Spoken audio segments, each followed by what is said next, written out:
अस्सलाम वालेकुम। इस वीडियो में हम बात करेंगे नोवल कोरोना वायरस या जिसे सार्स कोवी 2 भी कहा जाता है। ये वायरस हमको कैसे इन्फेक्ट करता है या फिर कैसे हमारे जिस्म में स्प्रेड होता है। वायरस एक सब माइक्रोस्कोपिक एजेंट है जो सिर्फ लिविंग ऑर्गन्स के अंदर रहता है, यानी इसे रिप्रोडक्शन के लिए होस्ट सेल की ज़रूरत होती है। वायरस की बहुत सारी टाइप्स होती हैं, मल्टीपल क्लासिफिकेशंस होती हैं। कुछ वायरसेस आरएनए वायरसेस होते हैं, कुछ डीएनए वायरसेस होते हैं। इसकी बहुत सारी टाइप्स हैं और वायरसेस जब से दुनिया बनी है तब से ही इस ज़मीन पर मौजूद हैं।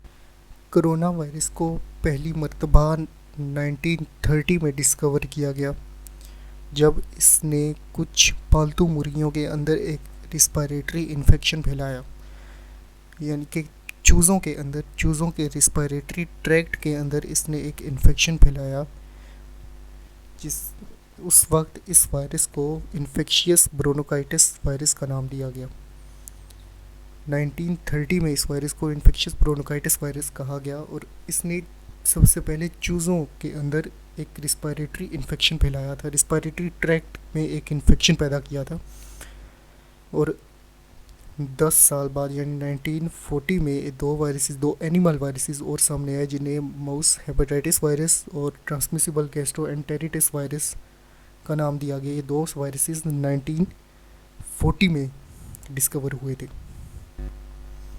ह्यूमन कोरोना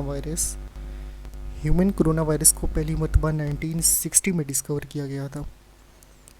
1960 में ब्रिटिश मेडिकल रिसर्च काउंसिल के पास एक लड़का आया जिसे कॉमन कोल्ड फ्लू था। उस वक्त कॉमन कोल्ड फ्लू था उसको, और बेसिकली इस वायरस को तब भी कोरोना वायरस नहीं कहा जाता था, उस वायरस को तब भी कॉमन कोल्ड वायरस कहा गया 1960 में, और इसको बाकायदा नाम दिया गया था B814 का। B814 कॉमन कोल्ड वायरस कहा गया। 1960 में ये पहली मरतबा इंसानों में डिस्कवर हुआ था। ये बेसिकली आरएनए वायरस था। अब ये वायरस आप तक पहुंचेगा कैसे? फ़र्ज़ करें आपके सामने एक कोविड-19 पेशेंट था और उसने आपके सामने छींका और उसने मास्क नहीं पहना हुआ था या आपने मास्क नहीं पहना हुआ था, तो उसके छींकने से जो ड्रॉपलेट्स बाहर निकलेंगे, उन ड्रॉपलेट्स के अंदर वायरस होगा। तो आप जब इनहेल करेंगे तो ड्रॉपलेट्स आपके नज़ल कैविटी से होते हुए लंग्स के अंदर जाएंगे और वहाँ जाके इन्फेक्शन करेंगे। ये बेसिकली एक रिस्पायरेटरी डिजीज़ ये वायरस करता है।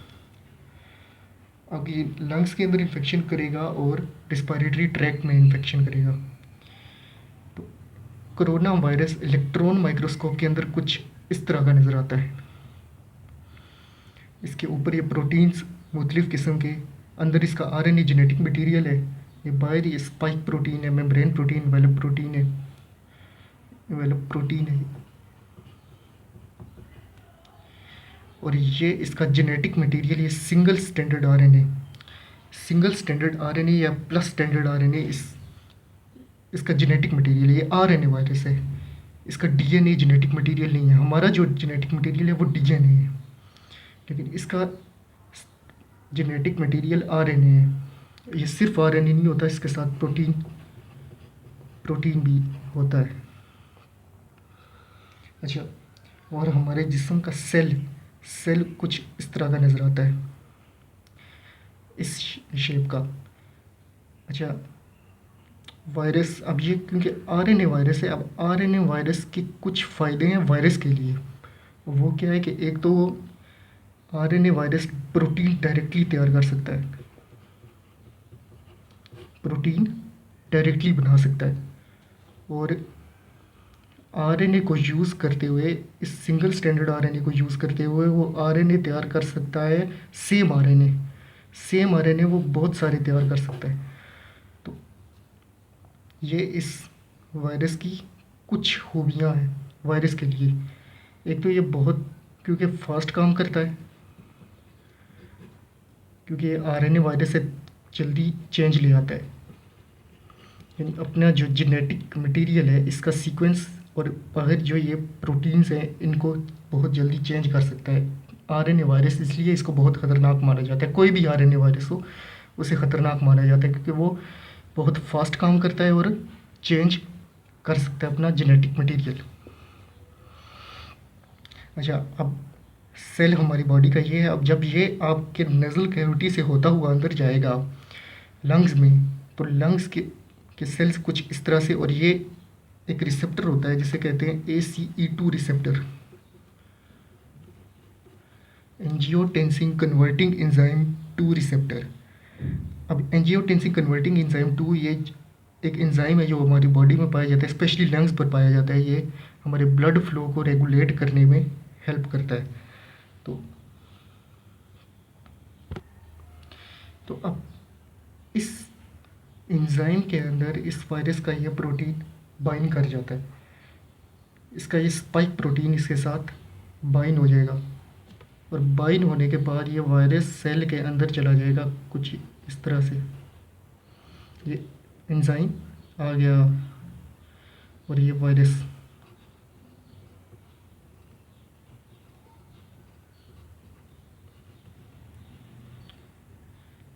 इसके साथ बाइंड करेगा एंजियोटेंसिन कन्वर्टिंग एंजाइम के साथ, और बाइंड करने के बाद ये एक वेसल फॉर्म हो जाता है, वेसिकल फॉर्म हो जाएगा।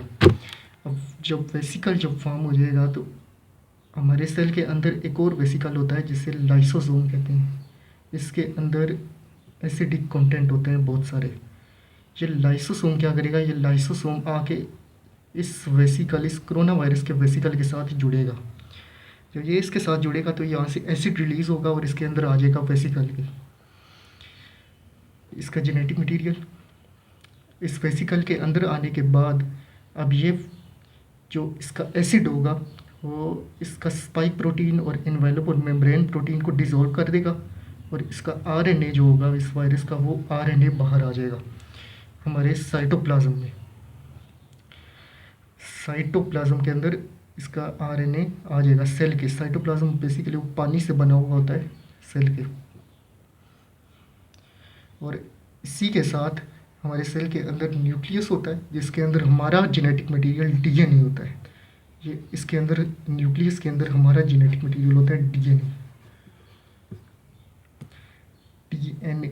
और ये इसका क्योंकि पॉजिटिव स्टैंडर्ड आरएनए है, तो मैंने आपको बताया ये डायरेक्टली प्रोटीन तैयार कर सकता है बगैर न्यूक्लियस के अंदर जाए। तो ये अब इसके लिए ये हमारे सेल के राइबोसोम्स को यूज़ करेगा। राइबोसोम्स को बेसिकली प्रोटीन बनाने वाली फैक्ट्रियाँ भी कहा जाता है। तो ये राइबोसोम्स को यूज़ करके ये प्रोटीन बना लेगा और आरएनए डायरेक्टली तैयार कर सकता है। तो जब ये आरएनए और प्रोटीन तैयार कर लेगा तो आरएनए के उस प्रोटीन के अंदर आरएनए को इंसर्ट करके नया वायरस बना देगा। बहुत सारे नए वायरस छोटे छोटे जो बन जाएंगे यहाँ। तो नए वायरस बनने के बाद अब ये सेल को तोड़कर बाहर आ जाएगा। सेल को तोड़कर बाहर आ जाएगा क्योंकि साइटोप्लाज्म जो होगा ये बेसिकली पानी से बना हुआ होता है, वो हमारे लंग्स के अंदर गिरेगा जब ये सेल टूटेगा। तो ये इस वायरस के अटैक करने का ये तरीका है। तो इसी वजह से प्रॉब्लम्स होती हैं कि खांसी होती है आपको क्योंकि और दर्द होता है, आपको पेन होती है क्योंकि ये आपके जिस्म के सेल्स टूट रहे हैं, ये वायरल रिप्रोडक्शन हो रही है आपके जिस्म में।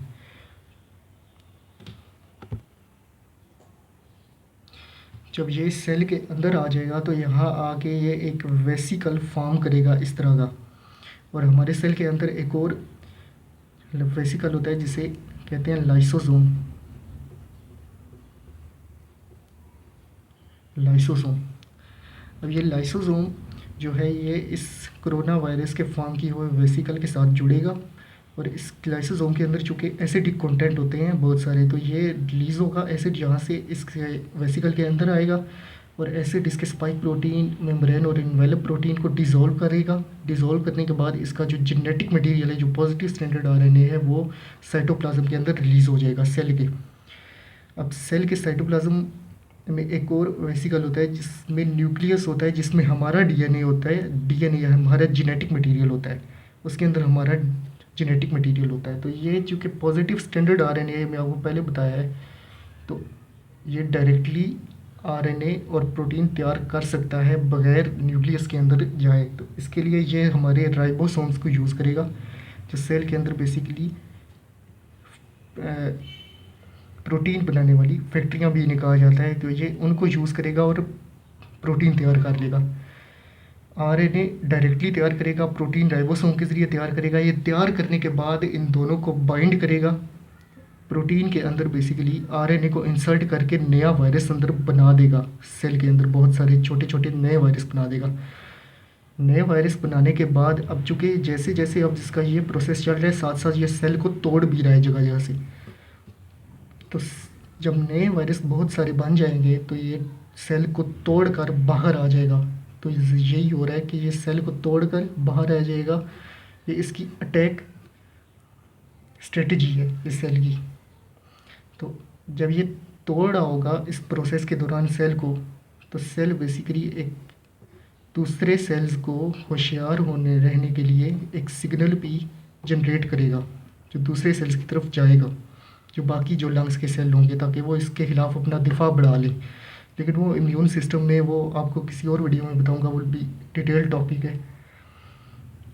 तो ये तोड़कर इसे बाहर आ जाएगा और इसका जो साइटोप्लाज्म यानी जो बेसिकली फ्लूइड ही होता है, वो पानी से बना हुआ होता है, वो साइटोप्लाज्म लंग्स के अंदर गिरेगा।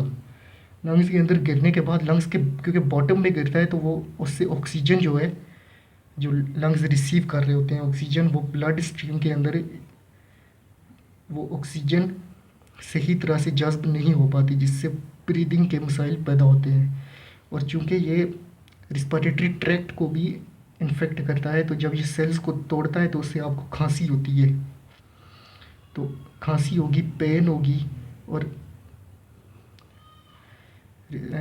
ऑक्सीजन को रिसीव करने में आपको प्रॉब्लम होगी। तो ये इस वायरस का अटैक प्रोसेस है और यही सिम्टम्स आपको ज़ाहिर होंगे इस वायरस पर के अटैक करने पे। तो कुछ केसेस एसिम्टोमेटिक भी हैं, यानी कि उनको कोई सिम्टम ज़ाहिर नहीं हो रहा, लेकिन मास्क फिर भी पहनना ज़रूरी है। आपने मास्क लाजमी पहनना है। तो आपको ये वीडियो अच्छी लगी तो चैनल को सब्सक्राइब करिए, और कोई चीज़ समझ ना आए तो नीचे कमेंट करके बताइए।